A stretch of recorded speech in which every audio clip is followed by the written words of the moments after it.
Hello friends, welcome to our channel. இன்றைக்கி வீடியோவில் என்ன பார்க்க போகிறோம் அப்படின்னு பார்த்தீங்கன்னா, நம்ம சேனலில் பார்த்தீங்கன்னா ஒவ்வொரு மாதம் மந்த்லி பட்ஜெட் பிளானிங் வந்து உங்களோட ஷேர் பண்ணிட்டு வந்துட்டுருக்கேன். அதே மாதிரி பார்த்தீங்கன்னா ஃபினான்ஷியல் ஸ்கேனிங்கும் ஒவ்வொரு மாதமும் உங்களோட ஷேர் பண்ணிக்கிறதுக்கு ட்ரை பண்ணிகிட்ருக்கேன். அந்த மாதிரி இப்போ முடிஞ்சிருக்கிற பிப்ரவரி மாதத்திற்கான ஃபினான்ஷியல் ஸ்கேனிங் வந்து உங்களோட ஷேர் பண்ணிக்கலான்னு இருக்கேன். இதை பார்க்கும் பொழுது உங்களால் பண்ண முடியுது, நம்மளாலையும் பண்ண முடியும் அப்படிங்கிற ஒரு தாட் வரணும் அப்படிங்கிறதுக்காக தான் நான் எப்படி வந்து சிம்பிளாக பிளான் பண்ணி நான் வந்து ஸ்கேன் பண்ணி அதில் எவ்வளோ செலவு, எவ்வளோ கூடுதல் செலவு, எவ்வளோ வந்து மீதம் அப்படிங்கிறத உங்களோட சிம்பிளாக ஷேர் பண்ணிக்கலான்னு இருக்கேன். வீடியோவை முழுமையாக பாருங்கள். பிடிச்சிருக்கு அப்படின்னா லைக் பண்ணி சப்போர்ட் பண்ணுங்கள் அப்படின்னு கேட்டுக்கிறேன். வாங்க வீடியோக்குள்ளே போவோம். இன்றைக்கி பார்த்தீங்கன்னா மந்த்லி பட்ஜெட் வந்து எப்போவுமே இந்த மாதிரி நான் வந்து நோட் பண்ணியிருக்கிறத காமிச்சிருக்கேன்.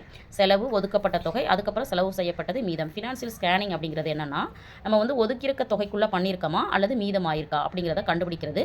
அப்புறம் கூடுதலாக செலவு ஆயிருக்குதா இல்லை குறைவாக செலவாயிருக்குதா, மிச்சப்படுத்த முடியுதா, இந்த விஷயத்தை தான் இந்த வாரம் இந்த மாதத்தில் என்னால் எவ்வளோ மீதம் பண்ண முடிஞ்சுது அப்படிங்கிறதையும், எவ்வளோ வந்து எனக்கு கூடுதலாக செலவாச்சு அப்படிங்கிறதையும் ஷேர் பண்ணிக்கிறேன்.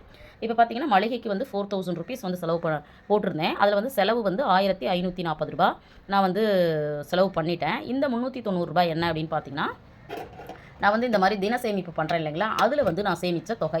இதில் தான் வந்து எனக்கு கூடுதலாக கொஞ்சம் அமௌண்ட்டு சேவ் பண்ண முடிஞ்சுது. அதனால் 390 ரூபா போக மீதி பார்த்தீங்க அப்படின்னா எனக்கு வந்து ஒரு 70 ரூபா வந்து மீதியம் இருந்துச்சு.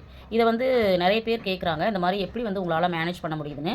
நான் வந்து என்ன பண்ணுவேன்னா, இந்த மாதிரி பேப்பரில் வந்து நோட் பண்ணி வச்சுருப்பேன். நான் டெய்லி எப்போ எடுக்கிறனோ அப்போ வந்து இதில் நோட் பண்ணி வைக்கும்போது எனக்கு வந்து மீதம் வந்து கரெக்டாக வந்து பேலன்ஸ் பண்ண முடியுது.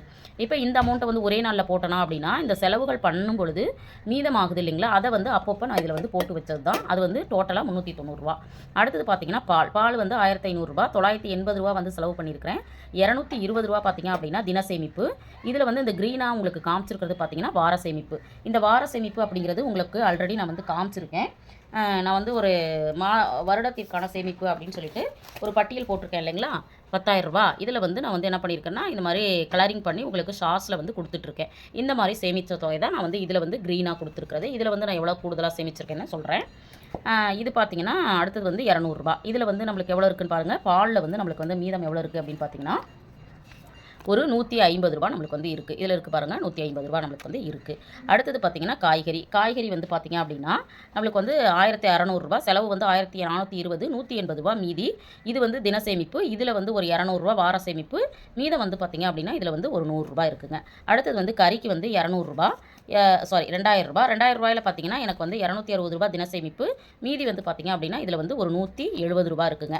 அடுத்தது பார்த்திங்க அப்படின்னா இப்போ ஈபிக்கு பார்த்திங்கன்னா 500 ரூபாயில் 456 ரூபா நான் வந்து பே பண்ணிட்டேன். மீதி வந்து 44 ரூபா. ஆனால் ஈபிக்கு வந்து இந்த மாதிரி கவர் இல்லாததுனால அது வந்து எனக்கு வந்து உண்டியலில் சேமிச்சாச்சு. அடுத்தது பார்த்திங்க அப்படின்னா இது வந்து தின சேமிப்பு போன வீடியோவிலே உங்களோட கம்ப்ளீட்டட் போட்டு காமிச்சிருக்கேன் இல்லைங்களா, அதில் வந்து 1070 ரூபா இருந்துச்சு. இங்கே வந்து 1050 ரூபா வந்திருக்குங்க. பழங்களில் வந்து ஒரு 800 ரூபா போக மீதி வந்து 200 ரூபா இங்கே வந்து இருக்குது. இதில் வந்து தின சேமிப்பும் இருக்குது. இந்த பழங்களில் பார்த்திங்கன்னா மீதமும் வந்து ஒரு 100 ரூபா இருக்குது. அடுத்தது பார்த்திங்க அப்படின்னா ரீசார்ஜில் வந்து 700 ரூபா. அது வந்து 600 ரூபா செலவு போக 100 ரூபா இருக்குது. அந்த 100 ரூபா பார்த்திங்க அப்படின்னா இதில் பார்த்திங்கன்னா தெரியும், இதில் வந்து 100 ரூபா மொபைல்னு போட்டு இருக்குது. பெட்ரோலுக்கு வந்து 2000 ரூபா. அதில் வந்து 1700 ரூபா போக 200 ரூபா வார சேமிப்பில் பண்ணிட்டேன். மீதி வந்து பார்த்திங்க அப்படின்னா ஒரு 100 ரூபா இருக்குங்க. இது பாருங்கள், 100 ரூபா இருக்குது. இதுதான் வந்து மீதம். இப்போ வந்து பார்த்திங்க அப்படின்னா மெடிக்கல் வந்து 1500 ரூபா போட்டிருக்கேன். அப்புறம் வந்து கிட்ஸ் வந்து 500 ரூபா. அவுட்டிங் பார்த்திங்க அப்படின்னா 700 ரூபா செலவாயிருக்கு. மீதி 300 ரூபா. அதே மாதிரி அன்எக்ஸ்பெக்டட் அப்படிங்கிறது அமௌண்ட் இருக்குது இல்லைங்களா, இந்த 1000 ரூபா என்ன ஆயிடுச்சு அப்படின்னா இங்கே வந்து கூடுதலாக எனக்கு செலவாயிருச்சு. அப்போ டோட்டலாக பார்த்தீங்கன்னா 2500 ரூபா எனக்கு வந்து மெடிக்கலுக்கு ஆயிடுச்சு. அப்போ இந்த அமௌண்ட்டை இங்கே எடுத்து நான் வந்து செலவு பண்ணிட்டேன், அன்எக்ஸ்பெக்டட் அப்படிங்கிற செலவு. அப்புறம் ட்ரெஸ்ஸுக்கு அப்படிங்கிற 1000 ரூபா வந்து பார்த்திங்கன்னா ஷாப்பிங் வந்து பண்ணியாச்சு. ஆனால் எப்போவுமே வந்து சேர்த்து தான் வைப்பேன். ஆனால் இந்த மாதத்தில் கொஞ்சம் செலவு இருந்ததுனால அதை வந்து செலவு பண்ணிட்டேன். இந்த டேக்ஸ் அமௌண்ட் வந்து பார்த்திங்கன்னா சேவிங்க்கு. இப்போ வந்து மை செல்ஃப் அப்படின்னு சொல்லிட்டு ஒரு பர்ஸ் வச்சு நான் வந்து சேவ் பண்ணிட்டு இருந்தேன் இல்லைங்களா, இதுதான் என்னுடைய பர்ஸு. இதில் வந்து நான் வந்து என்னுடைய செல்ஃப் கேருக்காக நான் என்ன பண்ணியிருக்கேன் அப்படின்னா 1000 ரூபா எடுத்து வச்சுருந்தேன். அதில் பார்த்தீங்கன்னா ஒரு 300 ரூபா செலவு போக எனக்கு வந்து பார்த்திங்க அப்படின்னா ஒரு மீதம் 700 ரூபா போக 300 ரூபா இருக்குது. இந்த 700 ரூபா எங்கே செலவாச்சு அப்படின்னு பார்த்தீங்கன்னா என்னுடைய மெடிக்கல் எக்ஸ்பென்சஸ் வந்து இதில் நான் பண்ணிட்டேன். அப்போ வந்து டோட்டலாக பார்த்தீங்கன்னா 2500 ப்ளஸ் வந்து 700 எனக்கு வந்து டோட்டலாக பார்த்தீங்கன்னா இந்த மாதத்தில் மட்டும் 200 நம்மளுக்கு வந்து செலவாயிருச்சு. அப்போது இந்த மெடிக்கல் எமர்ஜென்சி அப்படிங்கிறது மட்டும் நம்மளால் ஃபிக்ஸடாக நம்மளால் சொல்ல முடியாது இல்லைங்களா? அதனால வந்து பார்த்திங்கன்னா இந்த மாதிரி ஏதாவது எமர்ஜென்சி வருங்கிறதுக்காக தான் இந்த அன்எக்ஸ்பெக்டட் அப்படிங்கிற காலம் வந்து நான் பண்ணியிருக்கேன். அதே மாதிரி மை செல்ஃபும் பண்ணியிருக்கேன். அப்போ டோட்டலாக பார்த்தீங்கன்னா ரூ. 15,366 நான் வந்து செலவு பண்ணியிருக்கிறேன். 15,366 செலவு பண்ணியிருக்கிறேன். இதில் பார்த்தீங்கன்னா தின சேமிப்பில் ஒரு 1050 என்னால் சேமிக்க முடிஞ்சிச்சு. இது வந்து வார சேமிப்பு ஒரு ரூ. 700 சேமிக்க முடிஞ்சிச்சு. அப்புறம் பார்த்தீங்க அப்படின்னா கவரில் வந்து இந்த என்னுடைய மை செல்ஃபில் வந்து பார்த்திங்கன்னா ஒரு ரூ. 300 மீதமாயிருக்கு. அப்போ டோட்டலாக பார்த்தீங்கன்னா எனக்கு வந்து இந்த கவரில் அந்த பர்ஸில் இதிலெல்லாம் பார்த்தீங்க அப்படின்னா எனக்கு எவ்வளோ அமௌண்ட்டு மீதி ஆயிருக்கு அப்படின்னு பார்த்தீங்கன்னா கிட்டத்தட்ட ரூ. 1334, அதாவது ரூ. 1034 எனக்கு வந்து சேவ் ஆயிருக்கு. அப்போ டோட்டலாக என்னுடைய சேமிப்பு அப்படிங்கிறது பார்த்தீங்கன்னா தின சேமிப்பில் ஒரு ரூ. 1050 சேமிச்சிருக்கேன். அடுத்தது பார்த்தீங்கன்னா இந்த வார சேமிப்பில் ஒரு ரூ. 700 சேமிச்சிருக்கேன். இந்த கவரில் பார்த்தீங்க அப்படின்னா எனக்கு வந்து மீதம் இருக்கிறது ஒரு ரூ. 1034 இருக்குங்க. அப்போ டோட்டலாக பார்த்தீங்க அப்படின்னா 4, 5, 3, 8, அடுத்தது வந்து 7, அப்போ பார்த்தீங்க அப்படின்னா ரூ. 2,784 சேமிக்க முடிஞ்சிருக்கு. இதில் வந்து அப்ராக்சிமேட்டாக நம்ம வச்சுக்கிட்டோம்னா ரூ. 2,500. ரூ. 2,500 அப்படிங்கிறது தான் நம்மளால் எப்படினாலும் செலவுகள்லேருந்து நம்மளால் சேமிக்க முடிக்கக்கூடிய அமௌண்ட்டு. 1,500லேருந்து ரூ. 2,500 நான் எப்படியாவது மாதம் சேமிக்கலாம் அப்படின்னு சொல்லிட்டு தான் நான் பிளான் பண்ணியிருக்கேன். இந்த மாதம் வந்து அவ்வளோதான் சேமிக்க முடிஞ்சுச்சு. இந்த மாதிரி நம்ம வந்து அப்பப்போ மாதம் இந்த மாதிரி ஃபினான்ஷியல் ஸ்கேனிங் வந்து ஒரு முறை நம்ம பண்ணி பார்த்தோம் அப்படின்னா கண்டிப்பாக எங்கே வந்து நம்மளுக்கு கூடுதலாக செலவாகுது அப்படிங்கிறத நம்ம தெரிஞ்சுக்க முடியும். எந்த இடத்துல நம்மளால் சேமிக்க முடியுது அப்படிங்கிறதையும் தெரிஞ்சுக்க முடியும். இப்போ மேக்ஸிமம் பார்த்தீங்கன்னா கிராசரிக்கு நான் வந்து கூடுதலாக தொகை ஒதுக்கியிருக்கேங்கிறதுனால இங்கே சேமிப்பு.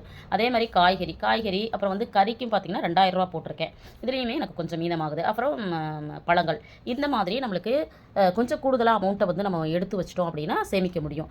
ஆனால் ஒவ்வொரு மாதமும் சேமிக்க முடியுது எங்களாலலாம் எதுவுமே சேமிக்க முடியல அப்படின்னு சிலர் வந்து சொல்கிறீங்க.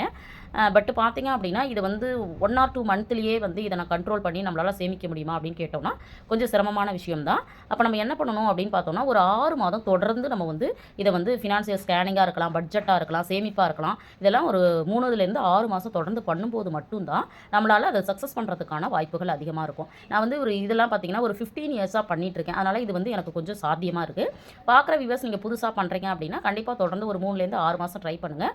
கண்டிப்பாக சேமிப்பவும் தொடர்ந்து செய்ய முடியும், செலவுகளையும் கண்ட்ரோல் பண்ண முடியும் அப்படிங்கிற நம்பிக்கை எனக்கு இருக்குது. அதனால தான் நான் மாதம் இந்த ஃபினான்ஷியல் ஸ்கேனிங் அப்படிங்கிறத உங்களோட ஷேர் பண்ணிட்டு வந்துட்டுருக்கேன். அதே மாதிரி பார்த்தீங்கன்னா நிறைய பேர் இந்த மாதிரி நாங்கள் கவர் வச்சு பண்ணாலும் எங்களால் வந்து அதை பண்ண முடியல அப்படின்னு வந்து நீங்கள் சொல்கிறீங்க. பட் நான் என்ன பண்ணுவேன் அப்படின்னா என்ன டேட்டில் எவ்வளோ அமௌண்ட் எடுக்கிறனோ எதுக்காக எடுக்கிறனோ அந்த அமௌண்ட்டை வந்து இந்த இடத்துல நான் வந்து மென்ஷன் பண்ணிடுவேன். மென்ஷன் பண்ணிட்டு பேலன்ஸ் எவ்வளோ இருக்குது அப்படிங்கிறத அப்பப்போ நம்ம மென்ஷன் பண்ணி வைக்கிறதுனால பார்த்தீங்கன்னா எனக்கு இதில் வந்து சிக்கல் இல்லை. அப்படியே இருந்தாலும் டைம் இல்லைனா கூட இன்னொரு நாள் எடுக்கும் பொழுது நான் என்ன பண்ணுவேன்னா மீதம் இருக்கிறத அதுக்குள்ளேயே போடுற மாதிரி மேக்ஸிமம் பார்த்துக்குவேன். வாரத்தில் ஒரு நாள் வந்து இதை வந்து ஒரு 10 நிமிஷம் ஒதுக்கி என்ன பண்ணுவேன்னா எதில் வந்து எவ்வளோ செலவாக இருக்குது எவ்வளோ மீதம் இருக்குது அப்படிங்கிற பேலன்ஸை வந்து நான் வந்து இதை பார்த்துருவேன். அப்படி இருக்கிறப்ப எனக்கு வந்து கொஞ்சம் ஈஸியாக தான் இருக்குது. இதுவுமே வந்து நம்ம வந்து பழக கொஞ்சம் நம்மளுக்கு வந்து ஈஸியாக ஆகிடும். இது மாதிரி நீங்களுமே ட்ரை பண்ணணும் அப்படின்னு கேட்டுக்கிறேன். தேங்க்ஸ் ஃபார் வாட்சிங்.